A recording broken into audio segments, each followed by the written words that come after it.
Magandang gabi po, Luzon, Visayas at Mindanao. Siksik ang mga terminal, paliparan at pantalan ang ilan sa mga tinutukan natin ngayong simula ng long weekend. Dahil po yan sa uwian para sa Undas at para sa barangay at SK elections na umiinit pong lalo dahil may binaril na namang kandidato. Pero unahin muna natin ang sitwasyon sa Parañaque Integrated Terminal Exchange o PITX. Nakatutok doon live si Mariz Umali. Mariz, kamusta na ang sitwasyon diyan?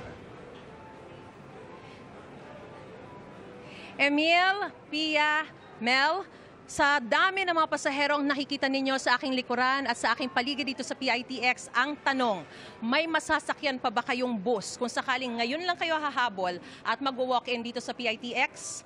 Ang sagot, alamin sa aking report. Habang umuusad ang oras, nadaragdagan pa ang mga biyaheng probinsya rito sa PITX. Si Kevin na uuwing Batangas, bit-bit, hindi lang ang mga bagahe kundi pati ang sanggol na anak. Boboto kami tapos yung sa November 1. Tsaka iuwi ko rin to kasi hindi pa nakikita ng lolo niya. Si Nanay Maureen at mga kaanak walang advance booking, kaya maaga sa pagbabaka sakaling makabili pa ng ticket pa Bicol. Buti na lang, may naabutan pa sila.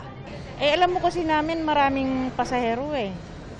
Kaya wala na nga ho kami nakuwang aircon. Para masigurong maayos ang sistema, ininspeksyon ng Transportation Secretary ang PITX. Kinumusta ang roadworthiness ng mga sasakyan, pati mga pasahero sa boarding area.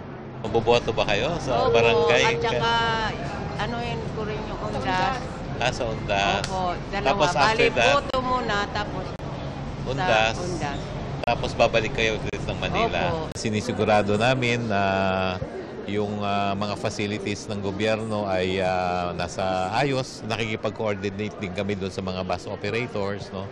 See to it na roadworthy yung kanilang mga sasakyan, no? Mas marami tayong aasahan ngayon, no? Lalo na we are recovering from the pandemic. Nagsagawa naman ang LTO ng surprise drug at alcohol test sa mga bus driver na binisita rin ng kalihim. Alam po namin sa sarili namin negative kami.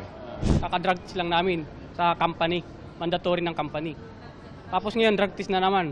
Huwag silang matakot kasi kami naman, lagi kami ng alerto, mga driver. Maiingat naman po kami. Tsaka sana dapat lahat ng driver talaga.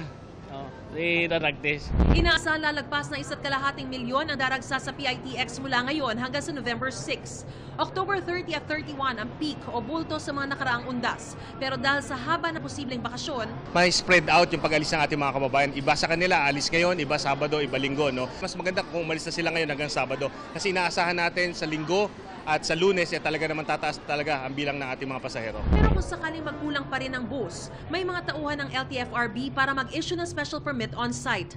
Bawal pa rin ang mga kolorom. 2 na ang nahuli kanina. Kasi yung ating mga pasahero, hindi ko nakakasigurado sa mga kolorom vehicles, yung safety standards. May mga nakatalaga rin ditong Police, Bureau of Fire at Philippine Coast Guard.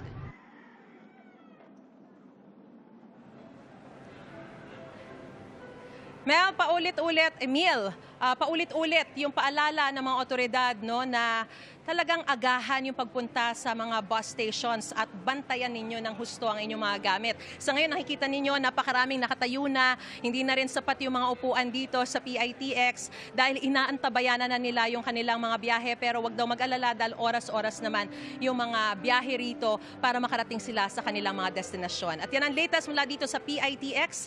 Para sa GMA Integrated News, Mariz Umali, nakatutok 24 oras. Maraming salamat, Mariz Umali. Mga kapuso, samahan nyo kaming tumutok 24 oras. Bisitahin at mag-subscribe sa GMA Integrated News sa YouTube. Sa mga kapuso abroad, bisitahin ang GMA Pinoy TV at www.gmanews.tv.